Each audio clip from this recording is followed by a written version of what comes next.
All right, ladies and gentlemen, it is time to get some background information on graffiti art and why we are going to be researching it. So, first off, the definition of graffiti. The written definition that you need to write into your notes is a drawing or inscription made on a wall or other surface. Although it is sometimes mistaken for, or actually is, vandalism, which is the defacing of public or private property, and illegal, it may also be regarded as a form of art. Now, what does vandalism really mean? Vandalism means that you are putting it on some piece of property that you don't actually own. So, is all graffiti illegal? Yes or no? If you need to have permission. The real thing that makes vandalism is that you don't have permission. When I was walking around LA, there was a wall I found that had really cool graffiti all over it, and right in front of it there was a plaque. The city of LA had created that wall and allowed artists to graffiti on it. It's all about permission. So, when is it not illegal? Times when it would not be illegal is if you own whatever it is you're putting it on, or if you have permission of whoever owns it. What about doing graffiti on a piece of abandoned property? You're right. If property is abandoned, it's still owned by someone, even if it's a bank that is very far away, so it would still be illegal. Will our graffiti be illegal? No, you're going to have permission to do it on the pages that we're working on. So now, graffiti art. Graffiti art. Now, since graffiti did originate on the streets as an illegal art form, it didn't get respectability to be shown in things like art classes or museums or galleries until New York City in the 1980s. And there were two artists, which you can see right here in a picture where they were together, that were really the heads of that movement. Keith Haring was an American artist who was born in Pennsylvania. He moved to New York City, and his first artworks that he really became popular for were done on these black pieces of paper that were set in New York City subways. So you'd go to a subway, and once like a show was over, they'd take and paint black over it before they put the new piece of advertisement up. What he started doing is just walking around with a piece of chalk and drawing on all of these black images, and drawing his white images on these black backgrounds.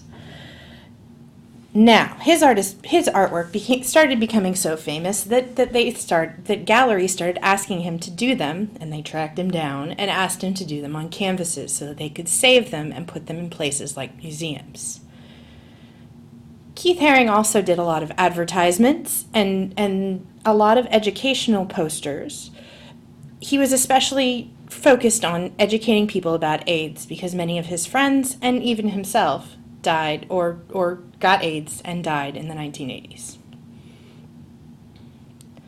Jean-Michel Basquiat was another artist who worked with Keith Haring in New York City in the 1980s. He was also an American, but he was born in Brooklyn. He was of Haitian and Puerto Rican descent. He worked in a clothing department when he was discovered, and his artworks are a lot more about collage and image and words. He died of a drug overdose due to depressions because a lot of his friends, he worked in the similar circles as Keith Haring, and a lot of people were dying around him. You can see some of that in his artwork, that he was kind of upset and angry about the people around him who were dying. Now, some graffiti vocabulary. A graffiti tag. Graffiti includes images of the artist's names, which are known as tags. You can kind of think of them like name tags. Many graffiti artists have what are known as tag names, which are not their legal name, but is the name that their artwork is created under. So if we look at this image here, can you see some letters in it? So look closely, you can see the S, you can see the O, you can see the N, you can see the I, and you can see the C. So this man's name is Sonic. Now, you think Sonic is his real name? No. Graffiti artists use tag names because it is an illegal art form. It makes it really easy for the principal or the police to find you when you write, Mrs. Chesser was here. So, graffiti artists created names that are hard to read and that were names that are kind of like nicknames. Sometimes those nicknames would be based on their real first or last name, but many times they were just nicknames that they're known by. Now, do you think Sonic's friends know what his name is? Yes. Do you think the cops nowadays know who Sonic is? Absolutely. There are entire departments in police stations that do nothing but gather and analyze graffiti, so that once an artist is caught, they get charged for all of the graffiti that they've created and not just the piece they get caught making. Now, another vocabulary word that you need to write down is panels. The first sites of graffiti were on the sides of panel train cars. Thus, a piece of graffiti artwork with its tag and its background is known as a panel of graffiti. Common sites for panels of graffiti include subways, trains, bridges, and buildings. If we go back to this image again, what makes this the panel? The panel is all of this background image that surrounds the name. Now, some artists use images, some artists use just background patterns, some artists incorporate imagery into their own letters. So now, Con and Eric are two artists that were chosen by the National Gallery to represent graffiti art in their show called Recognize. So now we're going to watch a little video where Con and Eric are going to describe one of their pieces. Hi, Con, and we're going to take you through a short slideshow of the subway train panel piece that we did. My name's David Reck, and this is our subway train. A rough outline. Rough, sloppy, who cares? It's a rough outline. You're not going to see it when the finished product arrives. It's just something rough. Get your dimensions down, connections, whatever it may be. You know, it's just like a piece of paper sketching. Just rough and raw, and then you add the color. A lot of earth tones is what I've been into lately. I'm pretty notorious for using pretty much every color in this picture right here. You know, I just like throwing a bunch of different colors in my bag, and you know, yeah, as soon as I start painting, I'll just throw it together and see how it turns out. You know, wanted it to look like an old subway car, so we knew we were going to have to use a bunch of different colors, make it look rusty, you know, make it look worn, like it been, you know, running down the tracks. We didn't want like a brand new subway car. So at this point, this is where we're filling it in with the different shades of gray, you know, starting from dark at the bottom, going up. Where the original sketch was, you can see where like the lines around the window are kind of, you know, sketchy still, but I'm making the doors a little bit more solid, straight lines and stuff like that. Just put more detail into the train, just little bolts, windows, window ledges, sills, around the doors, trying to give it some dimension, some shading to make it look like it was a subway car that had been smashed. You know, we're just trying to authenticate it, you know, to some degree. We had the Smithsonian people, I don't want to name names and get them in trouble, but they were vandalizing our subway car that we painted to give it a little bit more authenticity.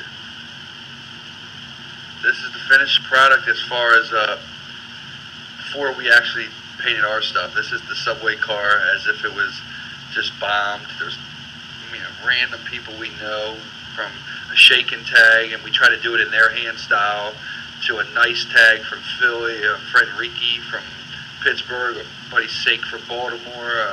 It's just random people that we know, hang with, and we try to give them some, you know, hey, look, we're in the Smithsonian. They're in the Smithsonian too. You know, I mean, there's from one end of the train to the next, there's people's names that, you know, that are in silver, black markers that we put up on the train. We try to make it look, like I said, like their style. So, you know, just to make it look authentic, but they're our friends. When we're standing back in this picture, it's kind of getting an idea. All right, well, you're going to go on the left of the store, I'm going to go on the right of the store. And from there, it's basically just off, just we were winging it. Just, you know what, at that time and moment, I had no idea what colors I was going to use. He didn't know.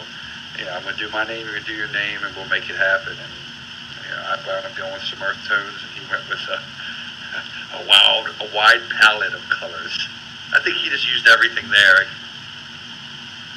Starting out rough, starting my A, the left kick of my A. I have no idea what I'm getting into. Actually, I got some bird legs. Wow, that's hereditary. This is my basic outline right here in this picture. And then it was different for me because then I added a bunch of like arrows and twists, bits and stuff to make it look like an older, 80s New York style piece, which I don't usually add into my pieces. Bringing some color into it. I've accomplished my first rough outline, and I'm just starting the second layer of colors here. Starting into my A and going, like I said, going left to right with the second color. Yeah, this is where I'm starting out. I've got a good 35 different colors I need to put in this piece, obviously in my head.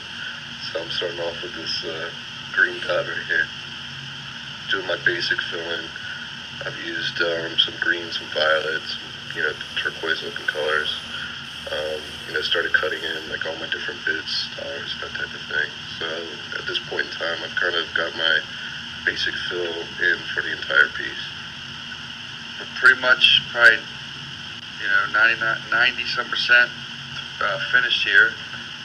Pretty much the main fill of the piece is done. Pretty much what's left here is some highlights. Finishing up. We're almost there.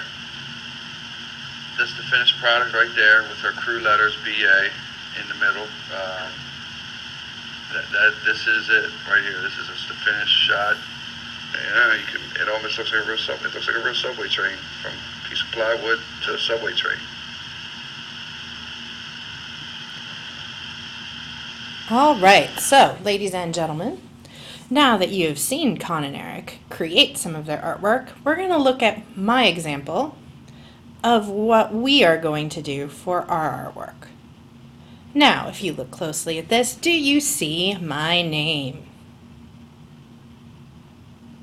You're right. See the C, H, E, S, S, E, R. All right, now what images did I use? Now let's see if you're right. There is a Xbox controller symbol right here. There is a pair of scissors cutting fabric right over here. And then there is this big symbol back here, which is the Eiffel Tower, which represents. So, what do you think that these things represent about me? You're right. The video game controller, the video game symbol represents that I like to play video games. The scissors cutting fabric represents that I like to sew. And the Eiffel Tower represents that I speak Francais.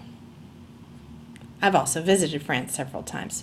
But you got to think, then the other bigger idea, even bigger than the fact that I've visited France or that I speak French, is that I like to travel. So I'm using the Eiffel Tower to show that I like languages and that I like to travel. So now, it is your turn to present your findings about these artworks from our ASI. So, please get your groups ready and be ready to present your information.